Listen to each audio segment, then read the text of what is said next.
Masuk ke jurus humor yang ke-11, teman-teman semuanya. Lagi-lagi gue ingatkan, ini masih diambil dari buku karyanya Pak Darminto M. Sudarmo yang berjudul Anatomi Lelucon di Indonesia.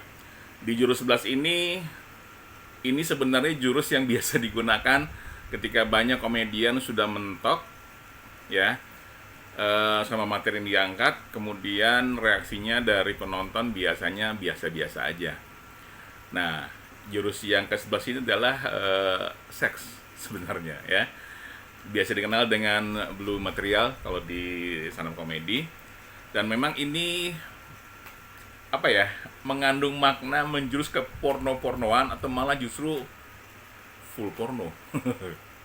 eh bukan beberapa, hampir semua komedian biasanya akan menggunakan ini jika reaksi dari penonton tidak seperti yang diharapkan.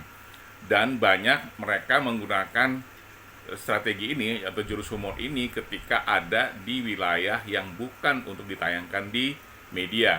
Jadi misalnya komika itu manggung atau komedian itu manggung di sebuah panggung off air atau offline, ya, yang penontonnya terbatas meskipun banyak, mereka biasanya sanggup atau mau melakukan ini. Tapi kalau di media-media mainstream, mereka cenderung akan menghindari karena ada aturan yang membatasi ketika ada beberapa materi yang nggak boleh naik secara bebas, ya. Dan akhirnya banyak komedian atau komika ketika di YouTube pribadi mereka melakukan jurus yang ke-11 ini, yaitu seks. Kenapa? Karena bebas, nggak ada yang menghalangi. Kalau nggak vulgar-vulgar amat mah nggak masalah gitu loh. Tapi kalau di TV memang agak susah. Seperti tadi gue bilang, beredarnya memang bukan di media-media mainstream, bukan di penyiaran, tapi lebih kepada kelompok-kelompok kecil. Biasanya juga digunakan sebagai bahan humor tongkrongan nih.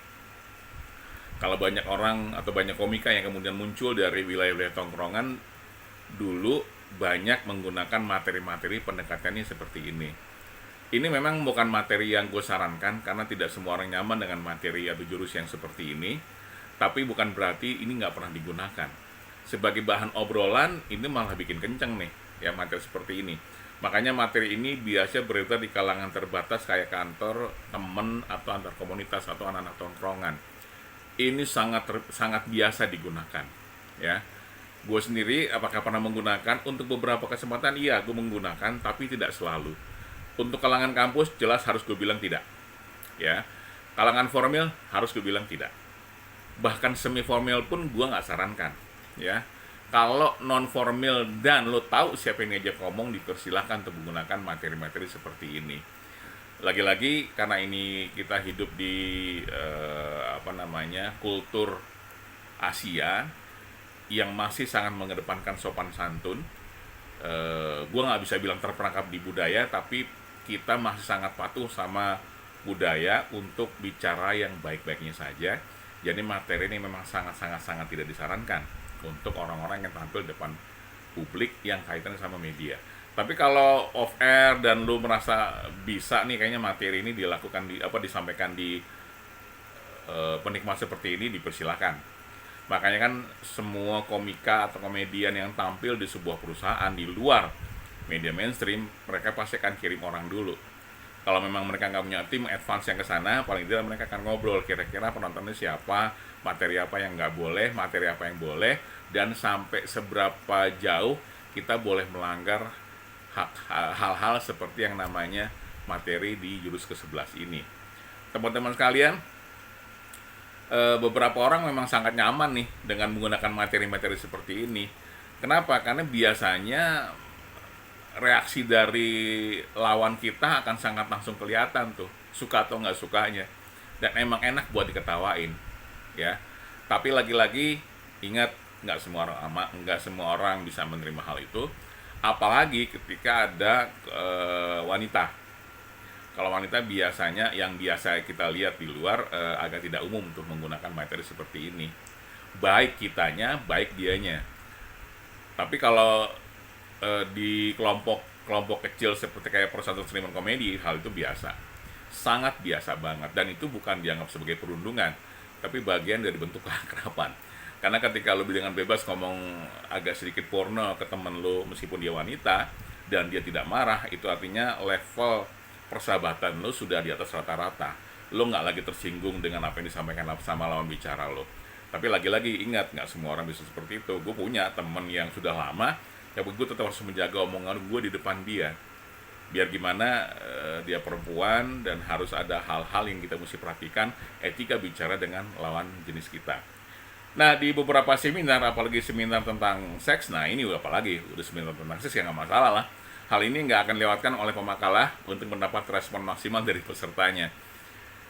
Kalau lo seorang pemateri dan menggunakan materi jurus 11 ini, dipersilakan. Asal lo punya kaitan langsung dengan apa yang disampaikan. Jadi jangan lo bicara masalah marketing, tiba-tiba lo bicara masalah seks. Itu nggak akan ada koneksivitasnya.